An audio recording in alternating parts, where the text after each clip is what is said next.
जो इंजॉय के मकसद से आए हैं, जो ज़हनी आवारगी के साथ आए हैं, जो ज़हनी अय्याशी के साथ आए हैं, मुझे उनसे कोई गरज नहीं है। ख्वाजा के जिक्र की महफिल में वही बैठेगा जो मोहब्बत रसूल में आया है। बात सच्ची करूंगा, बात हक बोलूंगा। बातें अगर दिल में उतर जाएं तो उसे आप अमल करने की कोशिश करेंगे उस पर, और अगर मेरी बातों में कड़वाहट का एहसास हो, या तो आप गुस्सा हो के यहाँ से निकलेंगे, या तो फिर मुझसे कुछ कहेंगे।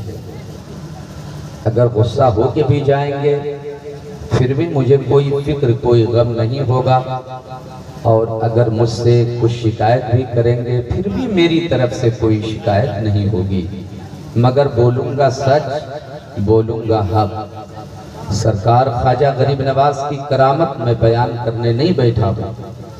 जश्न ख्वाजा गरीब नवाज में बैठकर आप करामत सुनने के आदी हो गए हैं। मैं वो बयान करना चाहता हूँ। सरकार ख्वाजा गरीब नवाज अजमेर तशरीफ लाते हैं और जो तहरीक लेके चलते हैं वो तहरीक आपके दरमियान पेश करने की सआदतें हासिल करूँगा। ख्वाजा गरीब नवाज का मकसद सिर्फ एक था, सबसे रिश्ता तोड़ो, रब से रिश्ता जोड़ो। सुनेंगे आप? सुनना चाहिए, इसलिए भी सुनना चाहिए। आप मुसलमान हैं, आप कलमा पढ़ने वाले हैं, आप अपने नबी की प्यारी उम्मत के अफराद हैं। आपके लिए ये जानना बहुत जरूरी है कि हमें एक इस्लामी जिंदगी कैसे गुजारना है। हमारा सोना जागना, हमारा उठना बैठना, हमारा चलना पीना, हमारा सफर करना, हमारा तिजारत करना, दुकानदारी करना किस तरीके से करें, इस्लामी तौर तरीका क्या है, ये जानना जरूरी है। और इन बातों को जानने के लिए किताबों का पढ़ना जरूरी है।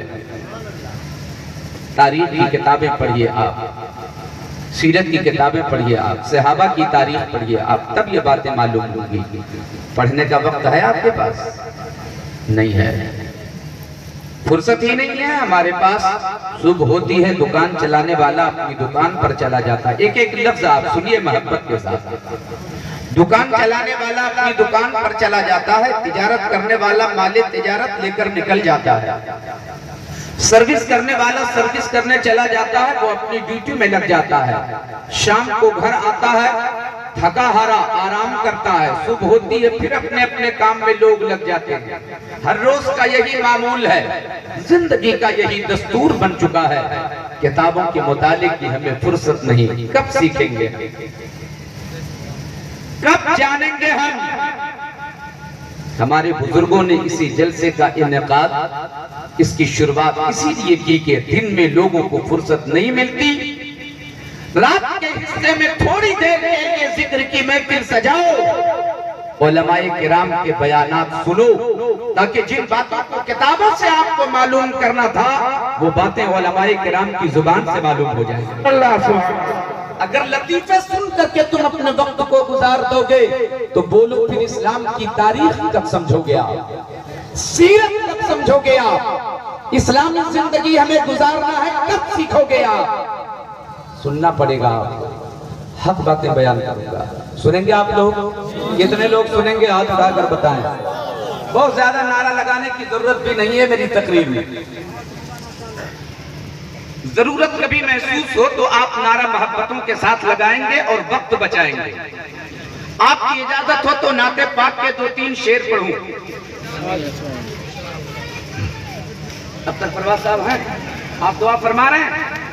अच्छा, इतनी अच्छी आवाज में वो नाते पाक पढ़ गए हैं कि अब उस तरन्नुम के आगे हिम्मत नहीं होती।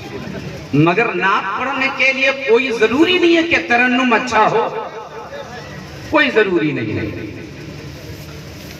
नात पढ़ूं और मैं तलाश करूं कि मुखिया जी किधर हैं, पार्षद जी किधर हैं, सदर साहब किधर हैं, नात पढ़ूंगा, सिर्फ नबी की नात पढ़ूंगा। बेशक, सुभान अल्लाह। मगर इनाम देंगे आप, देंगे ना? नहीं, मत दीजिए इनाम, रिकॉर्ड तोड़िए आप।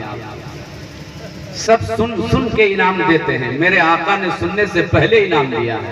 बेशक, सुभान अल्लाह। आका ने सुनने से पहले नात पढ़ने वाले को इनाम दिया है। और ये बहुत बड़े कलेजे की बात है। अगर है किसी के पास कलेजा